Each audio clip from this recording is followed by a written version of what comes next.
रखरखत्या उन्हात एक सामाजिक नाते जपले गेले आणि तेही रक्ताच्या माध्यमातून. महाराष्ट्र दिनी यवतमाळात शिवसेनेने आयोजित केलेल्या महारक्तदान शिबिरात तब्बल 400 रक्तदात्यांनी सहभाग घेत रक्ताची टंचाई भरून काढली.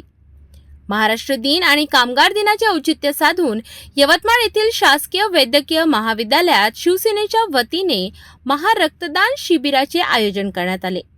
उन्हाच्या तीव्र झळांनाही न जुमानता नागरिक, युवक, महिला आणि शिवसैनिकांनी रक्तदानासाठी मोठ्या प्रमाणावर सहभाग घेतला. शिबिराचे अध्यक्षस्थान राज्याचे मृद आणि जलसंधारण मंत्री आणि जिल्ह्याचे पालकमंत्री संजय राठोड यांनी भूषविले. आपल्या भाषणात त्यांनी रक्ताचा तुटवडा रोखण्यासाठी ही सामाजिक जबाबदारी असून शिवसेनेने वर्षानुवर्षे ही परंपरा जोपासली आहे असे सांगितले.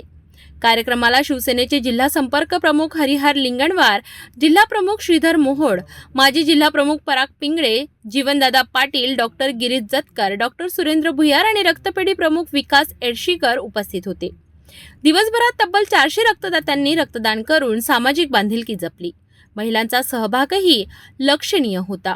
प्रत्येक रक्तदात्याला प्रमाणपत्र आणि विशेष भेटवस्तू देऊन गौरविण्यात आले.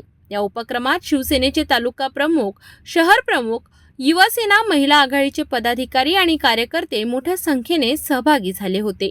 या शिबिराचे नियोजन शिवसेनेचे रुग्णसेवक विकास क्षीरसागर यांनी केले होते. यावेळी रक्तपेढीतील अधिकारी आणि कर्मचारी यांनी मोलाचे सहकार्य केले. या कार्यक्रमाचे विशेष आकर्षण ठरले ते खंडापूर येथील दिव्यांग साहेबराव हरसिंग पवार आणि त्यांच्या पत्नी विमल पवार.